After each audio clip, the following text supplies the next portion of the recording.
咁早前有3個年青人啦，佢哋都拍咗一段充滿正能量嘅短片故事。咁今集三人潮就好高興邀請到佢哋3位故事主人翁上嚟分享一下佢哋對人生同埋夢想一啲睇法。歡迎收睇三人潮。咁我哋今集繼續講青少年追夢同埋人生嘅啲睇法啊。咁我哋不如今集傾一傾青少年自殺嘅問題咧，因為我哋睇到近呢幾個月嚟啦，即係有好多嘅學生自殺嘅一啲新聞出現啦。咁你哋覺得其實喺香港教學制度底下，點解其實有咁多年青人喺呢1-2年嚟，真係咁多自殺案件發生嘅咧？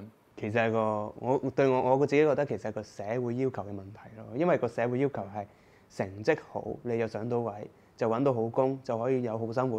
咁阿爸阿媽咁樣覺得咧，就淨係想你讀好書啊，就唔想你去參加一啲無謂嘅活動，或者例如課外活動啦，覺得課外活動係嘥時間，你寧願去温書啦，或者你同啲 friend 出去玩，唔好出去玩啦，喺屋企温書啦，就係咁樣咯。好多香港父母咧咁樣。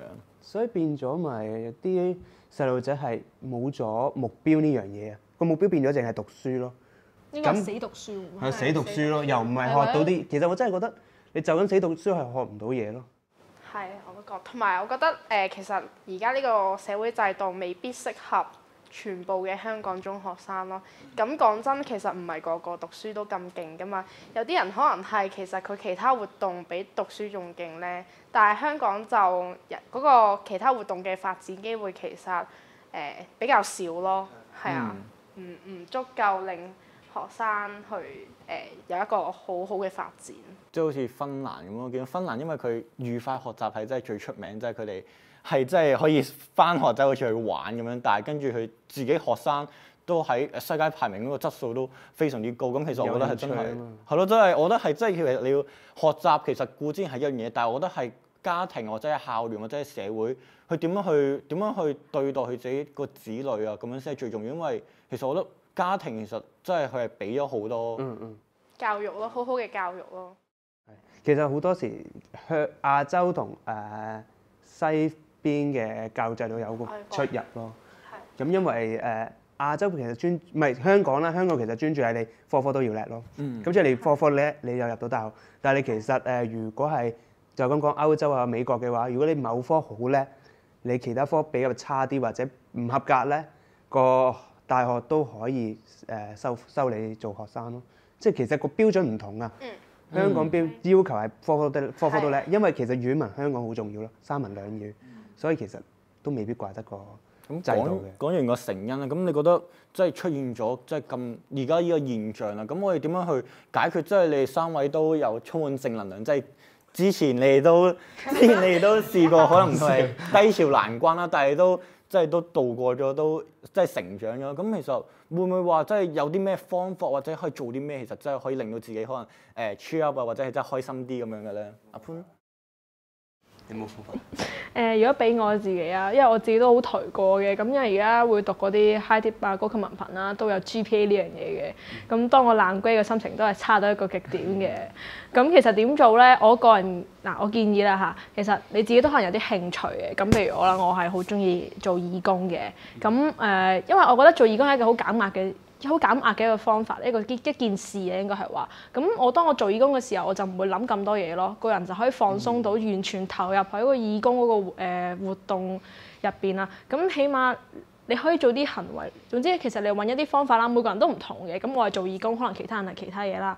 咁總之揾啲適合嘅方法去令自己減壓咧，我覺得呢個方法係好可行嘅，我覺得係。嘉怡好似都好中意做義工嘅。係啊，因為其實我哋3個都有做義工嘅。我覺得呢個未必。緊要啦，是但啦 ，whatever 啦。我都有嘅，咁從中其實除咗可以減壓之外，仲可以學到同其他人相處咯。係啊，呢個都不為係減壓嘅方法之一啦，因為你可以透過溝通咯，跟住就可以可能如果你同嗰個義工朋友熟嘅話，你甚至可以同佢分享更多嘅嘢咯。所以呢個都係不為一個減壓嘅方法。我自己低潮咧，就一跌就繼續跌㗎啦。因為一低潮咧，我諗翻之前啲嘢咧，就繼續低潮㗎啦。跟住點樣減壓咧？咁唔係揾人傾下偈咯，最多咪揾 friend 啊。咁有時真係揾下社工，其實社工好好傾喎。點解咧？因為佢喺呢方面做嘢㗎嘛。咁佢哋梗係明你點啦。咁同佢哋傾係你講出嚟咧，其實可以係一種舒緩壓力嘅方法咯。講出嚟，跟住有時我會覺得自己哇好多嘢做，好忙好忙，呢樣嘢又要搞，呢樣嘢又搞唔搞住。但係其實有時你肯做某啲嘢咧，其實好快搞得掂喎。唔使咁悲觀嘅，有時開心啦。咁我見你3個都渡過咗你嘅低潮難關啦。咁展望將來啦，咁你都有對你更多嘅難關夢想啦，咁有冇諗過你自己嘅夢想嘅咧？其實即係而家喺香港咁現實嘅社會啦，好多人都話其實夢想不切實際咧。其實你都係賺錢養家買樓好過啦。咁你哋點睇夢想呢樣嘢咧？夢想有冇啲咩夢想？夢想難達到先至係夢想㗎嘛。我見你短片嗰度講夢想係40歲退休去耕田嘅。係啊，翻下耕田幾開心啊！呢個我唔係，其實我唔係唔中意，我係好中意香港，但係其實佢節奏太快啦，我趕唔切啦，我唔想跟佢跑，所以我其實想過翻個比較寧靜清幽嘅生活。放鬆翻自己。係啦，但係我都唔知做唔做到啊！咁其實好多香港人都係想40歲就退休，跟住之後就放鬆嘅。係啊。咁嘉怡咧？我就覺得其實如果你環境唔係好好嘅話，或者冇 backup，其實夢想都唔係一件易嘅事咯，係要靠你自己去堅持咯。無論你嘅夢想係乜嘢都好，係啊。但係夢想其實對每個人嘅意義都唔同啦，但係有價值咯。我都只係咁講。你咧？你嘅夢想係咩？環遊世界喎。夢想好頹啊！我其實我自己嘅夢想唔係話唔得嘅，你嗰個。我夢想係環遊世界。我諗可能好多香港人都會想呢樣嘢，環遊世界周圍去。咁我當中包括咗就係想環遊世界去做義工啦。其實呢個都好難好咯，我覺得係。其實我都想去非洲。